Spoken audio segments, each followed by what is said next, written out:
And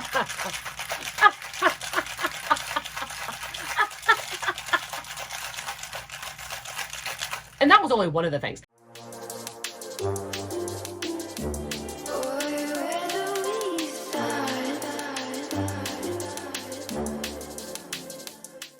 Hey, what's up? Hello, Katie Colson here. Welcome back to my channel. And today we're going to be doing a video that's a little bit difficult to explain, and I hope that future me comes up with something that's not 3 sentences long to name this video, because it's not coming to me right now. But basically, I have some books that came out in December of 2022 or January of 2023 that are anticipated releases and new releases for me. But the caveat is that these are not like 5-star predictions. So it's not that kind of video. This is a video where the books I was really anticipating, but for some reason in like the month before their release, now I no longer believe it's going to be 5 stars. I still want to read it and I'm hoping that they will surprise me, but for whatever reason, I don't think they're going to get 5 stars. So we're really testing the waters of quite a few things. Now, what are we going to be reading? The first thing we have is Kiss Her Once for Me by Alison Cochrane. Now, the reason that I'm not sure this is going to be a 5-star is because I did not realize that this was the same author as The Charm Offensive until I'd already gotten hyped up for this book. And for me personally, I did not like The Charm Offensive. But again, I'm not really a contemporary romance kind of girly, so this is not in my ballpark anyway, but a lot of my friends have really adored this and I want to give it a shot. This is a queer holiday romance and it loosely follows the lyrics of Last Christmas by Wham, because last Christmas, Ellie had a meet cute at a bookstore with this girl on Christmas Eve. And over the course of 24 hours, she falls in love with her. But then after that 24 hours is over, she never sees her again. And then a year later, her not boss, but her landlord of the coffee shop that she works at needs to have a marriage of convenience in order to get his inheritance. And Ellie is like, okay, sure, I'll do it. But when she goes to meet this guy's family, his sister is the girl that she'd fallen in love with the year before. So I'm excited for this. And then we have the third book in the Finley Donovan series by El Casameno, and this one is Finley Donovan Jumps the Gun. I hate this cover so much. I know I can't stop saying it, but like, it's so ugly. I'm sorry. Okay, we're getting back to business. Finlay is an author and she's a single mother who is struggling to pick her life up off the floor. And one day she's in a Panera and she is describing the plot of a new suspense novel to her literary agent. Someone overhears her and thinks that it's real and that Finlay's an assassin and tells her she's gonna give her a ton of money to kill her husband. And Finlay's like, I mean, I kind of do need the money though. Like, I don't know. And then thus begins to snowball into a huge wheel of shenanigans. The reason that I don't know if I'm gonna like this book is because I loved the first book. I did not like the second book. And I did not like the direction that it was turning in and the characters that were getting highlighted and then the characters that were already highlighted, what they were being done like with them. So I don't know if I'm gonna like this, but I'm really hoping that the second one was just the... I'm sorry, Jordaline just got off of Sprint. I've got to go and talk to her real quick. 1 second. That was hilarious. Okay, I'm sorry. I told her I was going to leave it in, so I'm leaving it in. We're not cutting it out. But yeah, I was hoping that the second book was one of those second book slumps. So we're hoping that the third one lifts us back up. And the third and final book that I want to read for this vlog is Tell Me I'm Worthless. Now, this is a book that actually came out in 2021, I believe, but then Tor just picked it up and published it, and then the audiobook just came out in 2023. So for me, it's a new release. I hadn't heard of it before, and the cover is stunning. So this is a horror, and it is a queer horror. I don't know how the queer element comes in, but these 3 girls spend one night in a haunted house 3 years ago.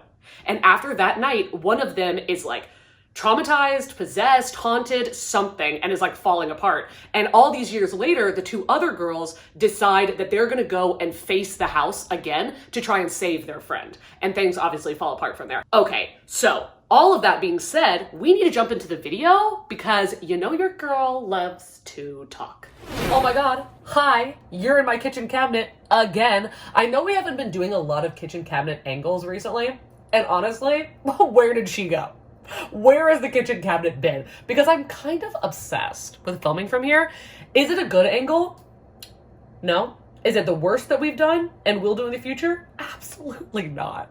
Absolutely not. No, have you seen my car angles? Y'all, we're trying, you know, we're giving a moderate attempt. And You're welcome. I don't know if you can really read this from as far away as you are, but this says that it's January 2023. No, I'm not lying to you. This is lying to you. And my laziness. We are well into like the end of February. It's like February 13th or something right now. Well, we're midway through. This is not accurate. I am just too lazy to change it. So, it is 1:30-ish in the morning.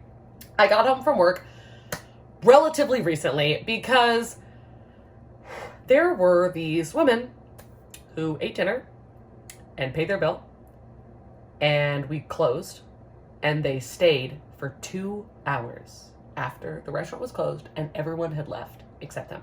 And listen, I don't know these women, but I hate them. But I picked up Kiss Her Once for Me by Allison Cochran while I was sitting in the back in the kitchen, just angrily wishing they would leave. I'm only 50 pages in. We've met the other girl, but basically we've only like really met and are in the head of Ellie. She wants to be a animation like editor or animator, like not a director, like an editor for animated movies. I'm sorry, I'm forgetting like the title because she isn't that. She went to school for that, but that's not what she's doing. She's a barista, which she doesn't want to do, but she's 25 years old and her life is not going the way she wanted it to, and her rent is going up and her job doesn't pay her enough and she's paying off her student debt, and her mom, listen, I know I'm coming from my personality, my point of view and my personality, but this makes me so angry. Her mom,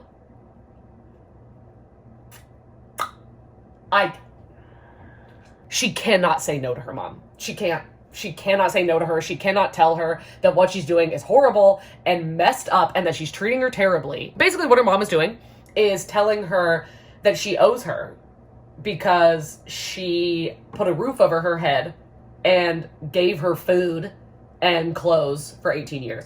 Oh, I'm sorry. You mean the bare minimum of what a human parent is required to do by law? Feeding their child and giving them a place to sleep? I don't really understand what she needs to pay back. She didn't ask to be born, ma'am. But her mom is like, I need $200 because like I want to go to like the spa. So like I need $200. And she's just like, okay, mom, I'll get it for you. No, I'm sorry. Anyway, whatever. So she is trying to get a promotion at this job, and her boss is also a piece of shit. A piece of shit. Okay. And doesn't want to give it to her because he just doesn't want to. He just doesn't want to, okay? And then this guy, this rich guy, this Gucci belt that always comes in. I'm sorry, here's the thing. The second she said he had a Gucci belt on, I was like, why are you romanticizing this man? I don't know what it is about me and my deterrent with a Gucci belt, but I don't like it. I'm sorry to anybody that loves Gucci belts, but it's like when I hear the word loafer or boat shoe, I'm out. And he comes in, and his grandfather's recently passed away, and in his grandfather's will, he said, I bequeath you $2 million upon you getting married. And if you do not get married, you can never have the money. Because he wants him to have grandchildren. He wants him to like continue the family line, and is forcing him to do it by getting married. She's like, why don't you just ask somebody to like do a marriage of convenience with you? Like, you're young, you're hot, you're rich, like you drive a Tesla, you have a Gucci belt, like somebody will marry you, and then you can just get divorced like a month later. And he's like, oh, like a green card marriage. Well, do you want to marry me? And she's like, no, I literally have crippling social anxiety, so like I don't even know you, so like getting married to you out of nowhere and then like meeting your family and doing all of that, literally I'm breaking out of hives. I want to throw up right now. And that's where I'm at right now, is just like, they haven't even like agreed to do it, where I know they will agree to do it because that's the premise of the book, but that's all I know so far. And so far, I'm really enjoying it. I am going to read a little bit more of that tonight while I drink my margarita. But I will tell you that I am going to be picking up the audiobook for Finlay Donovan, Jumps the Gun. When I read Finlay Donovan is Killing It, like the first one, I loved it, gave it 5 stars. Oh my God, got everybody to read it. But then when I reread it, I liked it less. But when I read the second book, no. No, and here's the thing. It's because Steven, her ex-husband, is despicable, disgusting, pathetic, vile, on the bottom of my shoe, literally deserves nothing. The IRS needs to call this man every day of his life. I hate his guts. I hate his guts. The things that I wish upon this man. You don't want to know. You don't want to know. I hate him. I hate him. And the fact that Finlay not only married this man at one point, she dated him, accepted a request for a date from this man, and then accepted the proposal from this vile fucking farquad man. What? And then she had two, not one, count them, two children with this ogre. The reason I think Finlay is pathetic is because not only did she do all of that, okay, and it wasn't like she got conned into this. Like, no, she genuinely likes this guy, which is why I think it's pathetic. Like, he didn't manipulate her, really, you know? But it's because she's still, after all of the horrific things that he's done to her, all this horrible stuff I'm not going to get into it, not spoilers, but he's done some terrible things. But it's the fact that she still has the audacity to feel bad for him. She feels bad for him.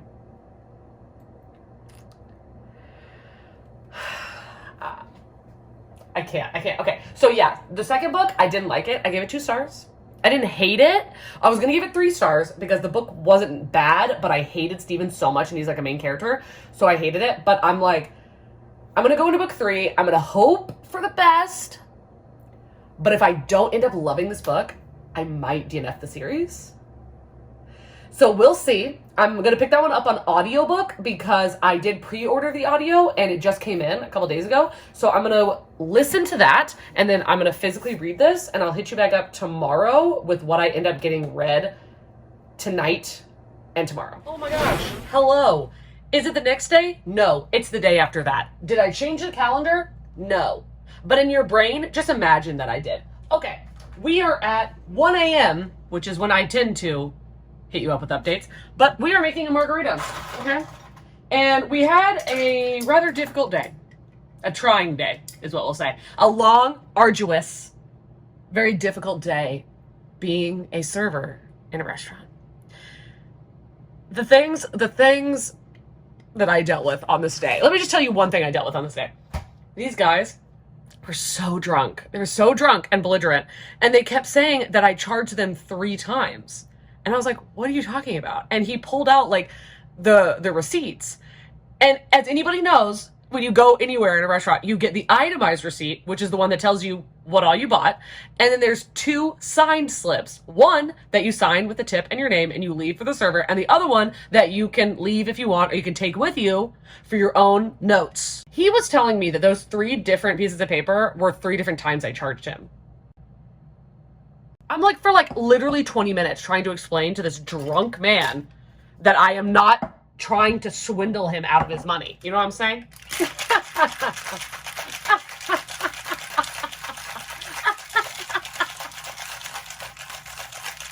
And that was only one of the things. That whole party, they were so drunk, like so drunk, and they'd already shown up tipsy when they got there, that I went to the male management and I was like, I can't talk to these men anymore. I can't. Like, I'm a strong human being, but they're getting so belligerent that like, I need, you know, I don't want to have to say this, but I'm like, I need a man to go in there. Like, I'm sorry. One of you men is going to have to go talk to them because they don't want to hear anything I have to say, you know?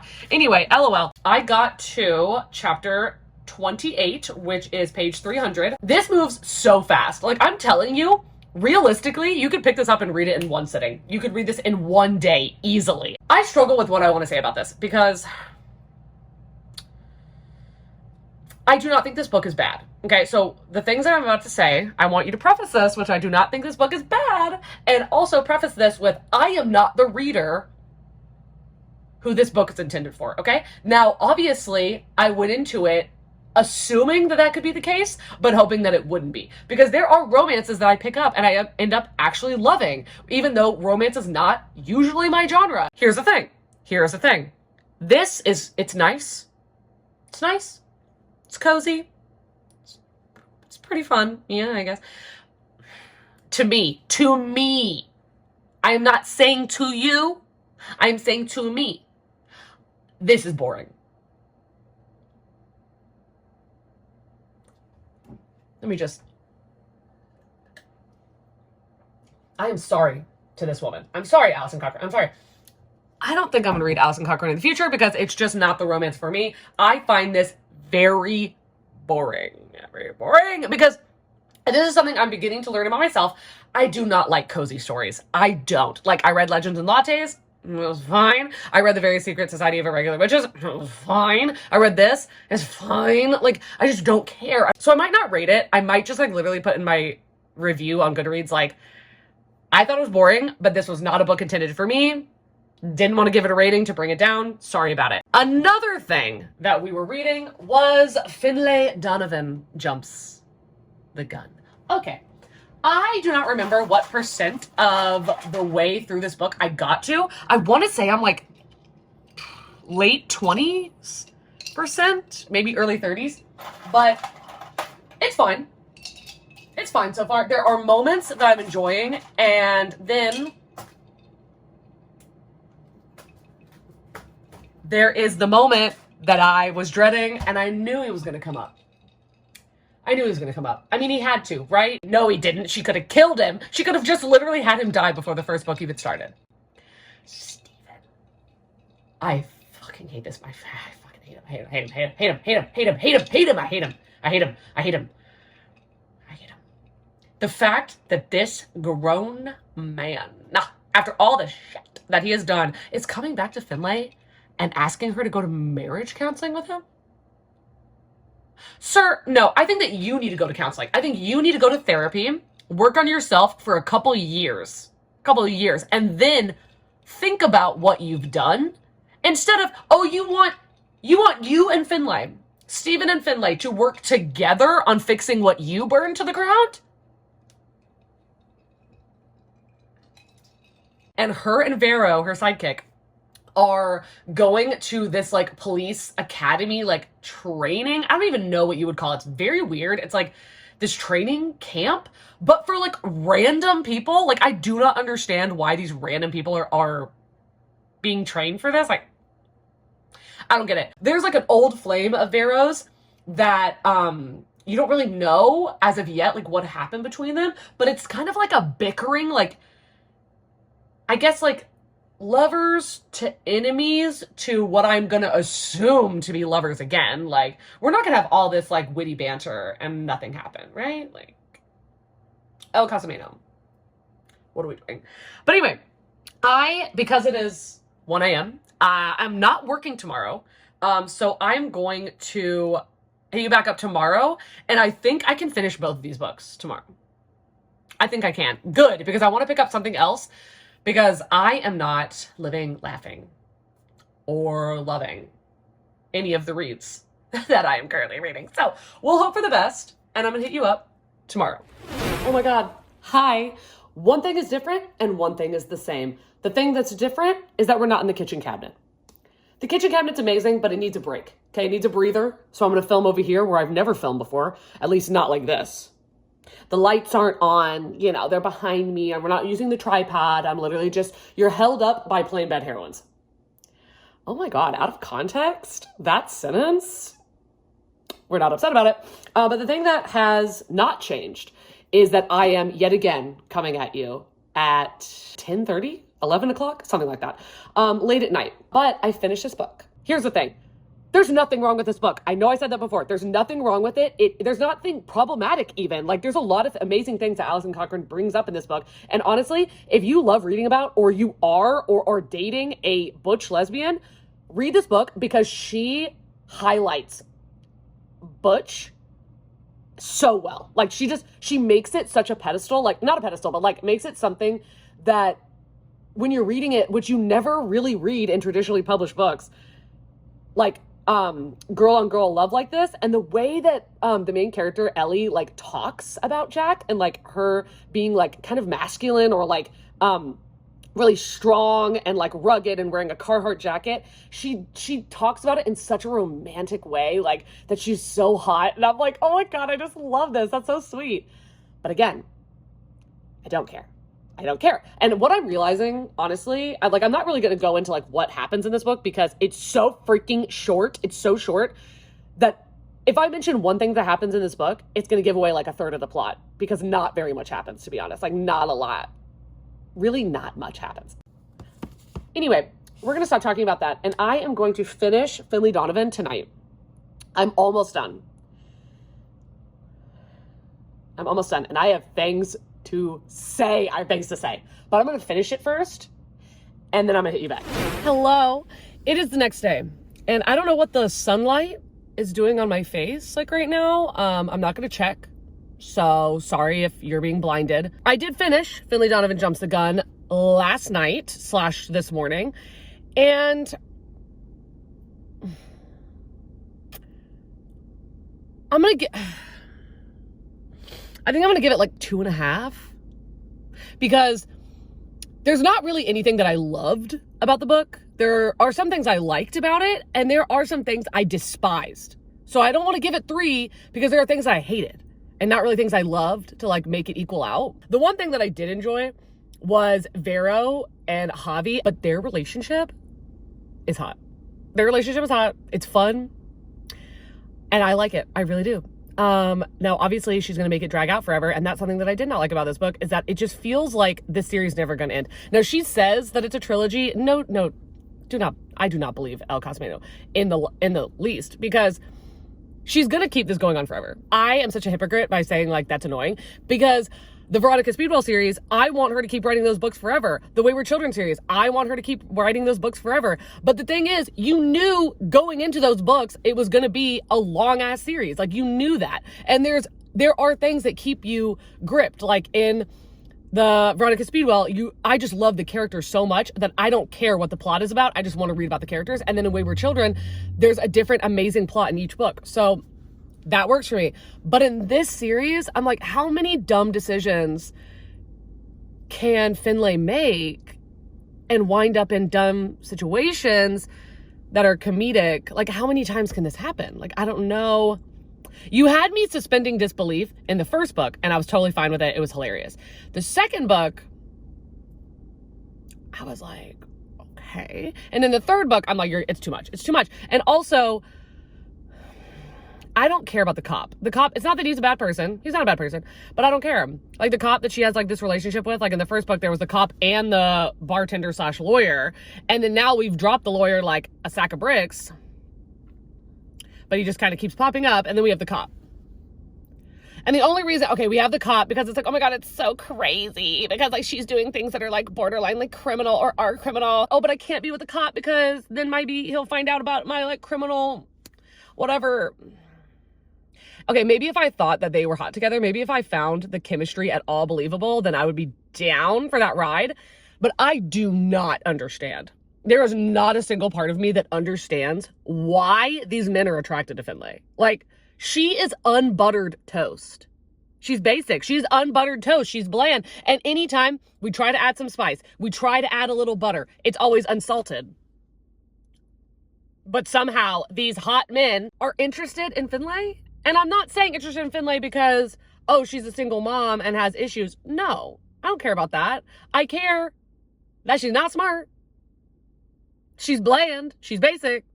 She's unbuttered toast. Like, I just don't understand. I'm going to give it 2.5 stars. And I don't think I'm going to continue with this series because there's nothing that happened in the second book or the third book that makes me interested to continue to pick up the series. Like, I don't care about Finlay and the cop's relationship, which is clearly something that we're supposed to give a shit about and want to see happen. I don't care about the books she's writing. We don't get enough about that. It's just about her real life. Like, I don't care. Her and Vero's relationship is interesting, and I do like that. But, like, nothing's happening. And then also something that Grace brought up, because Grace read the second book and she was like, I don't like this because this is supposed to be about a mom who is trying to do the best for her children, but she's not.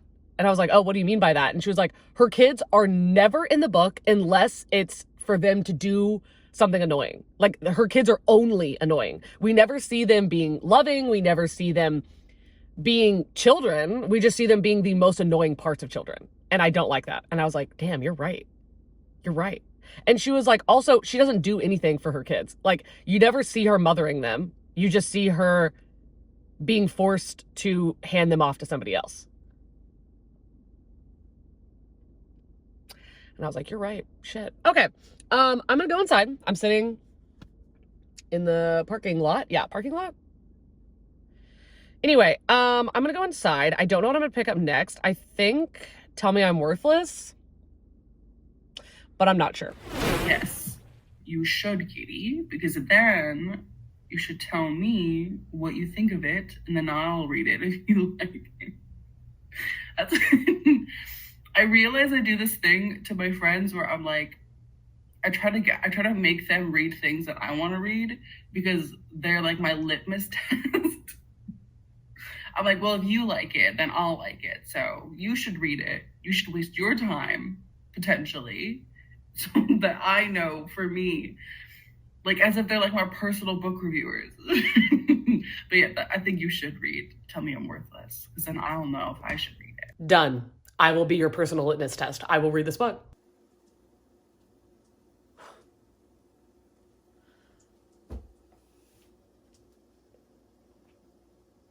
What the fuck? What the fuck? I just started Tell Me I'm Worthless. And I don't know why. Like, I don't know what my brain was thinking this book was going to be about. I'm only on chapter 4, and the first 2 chapters are like just like a prologue and like a author's note or something, but I'm barely into this book.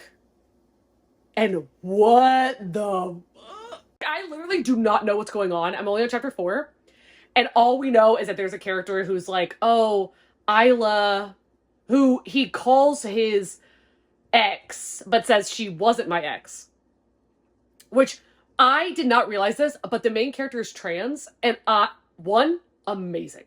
Amazing. Like, there's a moment where they go to use a bathroom, and they see another trans person, and they're like, oh, this is that moment where we lock eyes and we become like a unit, because we are we and they are them. And I was like, wow, that's really cool. So, we have that. I don't know what is going on. I have no idea. I have not looked at the ratings of this. I have no idea. I just thought the cover looked cool and the name of the book sounded cool. And now I'm like, what am I reading? What am I reading? Okay, anyway, I've got to get farther in, but I'm like, my mind is spiraling. Okay. I have made the decision. I've made the decision that I am going to DNF Tell Me I'm Worthless by Alison Rumpet. I did not just decide just now. I've been thinking about it all day. I've been trying to read this book. I was reading it yesterday. I know I popped in and told you like a little bit and said I was confused. That has only gotten worse. It's only gotten worse. Now, I have very complex feelings and thoughts about this book. I do not think that this is really a book that you can listen to the first time. I think this is something you probably have to physically read, and then you can listen to the great audiobook. The audiobook is great, but it's so confusing, and maybe physically reading it would be better. But the summary of this book, the summary that I gave in the intro, is not really what's going on. And I think that jumping into this book thinking that it's a haunted house story, which technically it is, that is veering you off track. And you are going to, I think that leads people to probably not like it. Like, I think that if you went into this thinking like, oh my God, this is going to be like a queer haunted house story, while technically that's true, that's not what the book is actually about. And there's a lot of things being said in this book. Like, this book's doing a lot. It's doing a lot. And people might pick that up and then they'll be confused, or maybe they won't like it, or what. And I just think that like that's a disservice to the book, because I think the book is incredibly intelligent. It is so fucking weird. It is so angry. This book's so angry. I did go and watch Books and Bow, their video about this book, and they fucking loved this book. They loved it. And they have a way more close tie-in with representation of this book in many different ways. So I'm going to try to remember to link that down below, because their video is great. So, you know, if you're interested, and they say all the things that I'm about to say, and they say that they think that you should know these things before jumping in, because you're gonna have a better understanding of what the book is about and what the book is trying to say and why you should want to pick the book up. So I am going to talk about those things, but if you don't want to know anything and you want to go in completely blind, which I do not suggest, but if you do want to do that, then you can just stop watching for the remainder of time that's on the screen. But okay, this is what the book is actually about. So, Tell Me I'm Worthless is the haunted house is just a metaphor. It's just a symbol, okay? So the haunted house has a name, and it's Albine. Albine? I think is how you pronounce it. But basically, Albine was what the United Kingdom was originally named. That was its first name. So the haunted house is representative of England in its entirety, and it's fascism and racism and transphobia, homophobia, xenophobia, all of this. It's just an amalgamation of like how much hate is actually in the UK. And the book is definitely rooted in transphobia. If that triggers you in any way, I don't know if you want to read this book. Now, this is definitely like, it's doing a lot of things for the trans community, and I didn't even finish the book, and I can tell you it's saying a lot. It's saying a lot, doing a lot for the trans community. So I'm not saying that I understand the trans community at all, but I'm telling you that I was uncomfortable reading how transphobic the conversations and people are in this book. And that's not telling you that you shouldn't want to read it, but that's telling you that if that is something that upsets you when you hear about it, you know, maybe think about that before jumping in, because this Alison Rumfitt is angry. They are angry, and this book is angry, and it doesn't stop being angry. It's like you're reading like disjointed poetry of someone just screaming. And that's amazing. That's beautiful. But it made all my bones, like all my joints just like clench up. Like I just can't.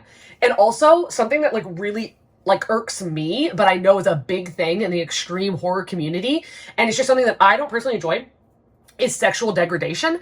And that is a big part of it. I mean, not a big part, but it is a part of this book. And there are chapters like completely just relegated to sexual degradation.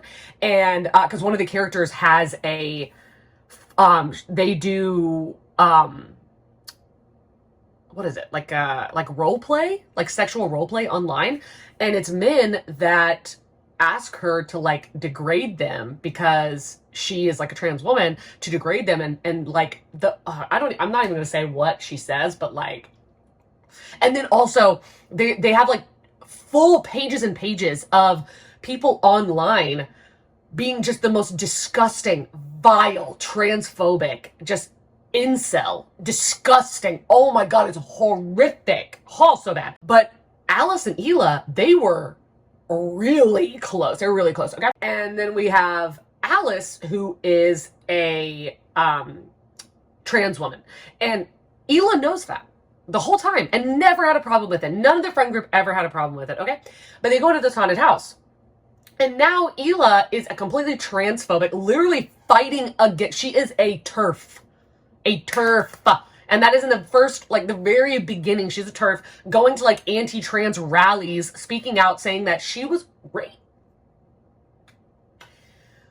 She was brutally taken advantage of by her best friend, trans woman, Ela.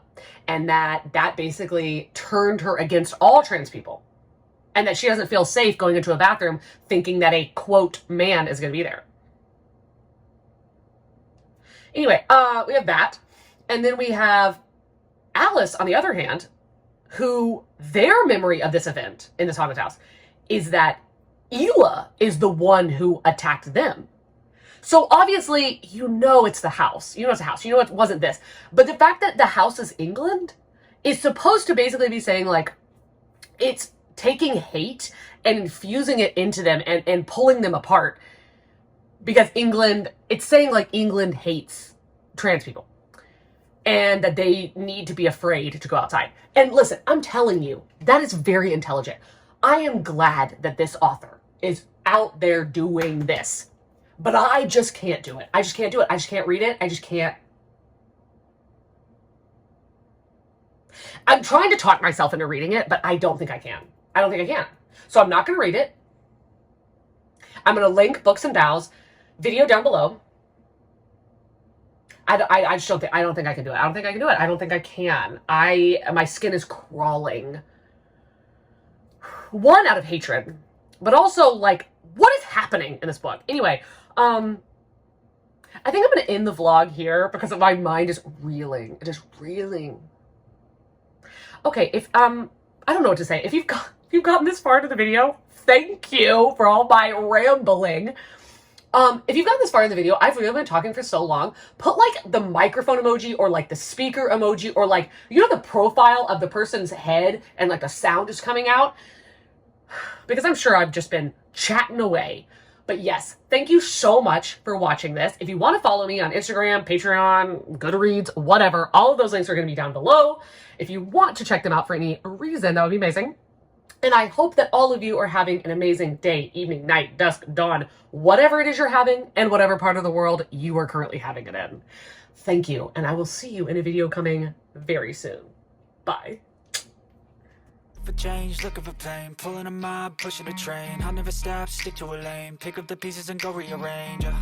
I'll be the best above all the rest, put me to the test and expect nothing less. You check as I'm chess, what's happening next? Yeah. You got the venom, a tangible weapon, no coming in second. This life is a lesson. He got a new engine from pain, it's a blessing. New focus, no guessing, just bold and obsession. All in his possession, you got their attention. I leave an impression and take your redemption. Just kill no discretion. Your mind is a weapon. 11-11, it's time for progression.